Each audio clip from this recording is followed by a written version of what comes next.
तनिषाज classics की श्रवण पुस्तिका में हम श्राद्ध कर्म के बारे में विस्तार से जान रहे हैं। इस प्रस्तुति में हम जानेंगे श्राद्ध के प्रकार, हर प्रकार के श्राद्ध का प्रयोजन।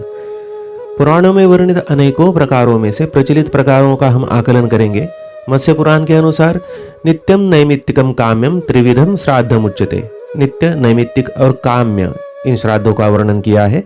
यमस्मृति 5 प्रकार के श्राद्धों का उल्लेख करती है। नित्यम नैमित्तिकम काम्यम वृद्धि श्राद्धम थापरम पार्वणम चेति विज्ञेय श्राद्धम पंचविधम बुधय। नित्य, नैमित्तिक, काम्य, नांदी और पार्वण, यह वे 5 प्रकार है।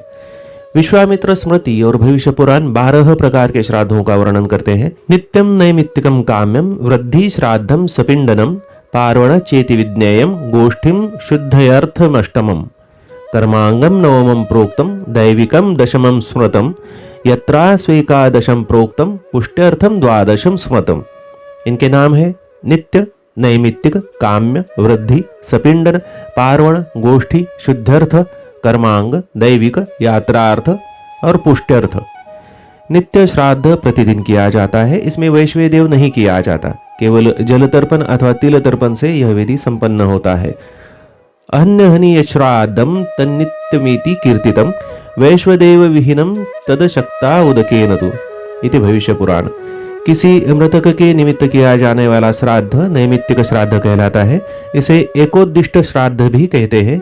किसी की मृत्यु के पश्चात 10वें या 11वें दिन यह किया जाता है। यह भी विश्वदेव रहित है। किसी कामना की पूर्ति के लिए किया गया श्राद्ध काम्य श्राद्ध कहलाता है। विशेष फल की प्राप्ति और इच्छा पूर्ति के उद्देश्य से विशेष दिन, तिथि और नक्षत्र पर यह कराया जाता है।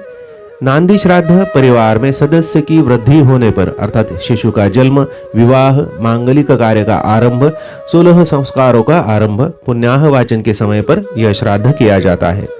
पार्वण श्राद्ध पितृपक्ष अर्थात महालय श्राद्ध, तीर्थ श्राद्ध, अमावस्या आदि तिथि या पर्वों पर जो श्राद्ध किया जाता है वह विश्वदेव के सहित किया जाता है, उसे पार्वण श्राद्ध कहते हैं।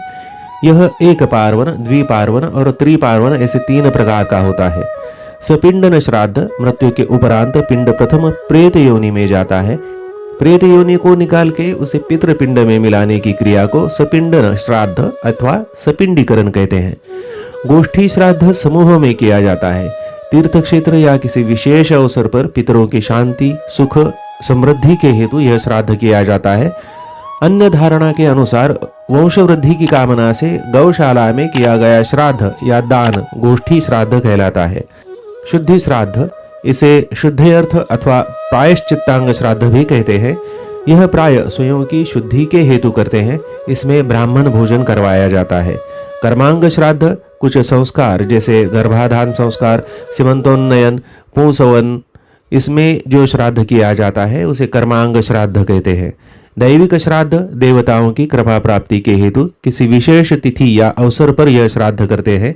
यात्रार्थ श्राद्ध, इसे घृत श्राद्ध भी कहते हैं क्योंकि यह घी से किया जाता है। नाम के अनुसार तीर्थ यात्रा का, दूरस्थ यात्रा का प्रारंभ करने से पूर्व पितरों का स्मरण कर यात्रा में सुरक्षा के लिए और विघ्न बाधा निवारण के लिए यह श्राद्ध किया जाता है। पुष्टि श्राद्ध अथवा पुष्ट्यर्थ श्राद्ध, इसे शारीरिक अथवा आर्थिक उन्नति के लिए करते हैं। यह सभी श्राद्ध श्रौत और स्मार्त 2 प्रकार के होते हैं। पिंड पितृयाग श्रौत श्राद्ध है और एकोद्दिष्ट पार्वण तीर्थ श्राद्ध से मृत्यु तक के सभी श्राद्ध स्मार्त श्राद्ध है। पिंड पितृयाग विशेष ब्राह्मण वर्ग द्वारा केवल अमावस्या के दिन ही किया जाता है। अगली प्रस्तुति में और कुछ शंकाओं का निरसन करेंगे। धन्यवाद।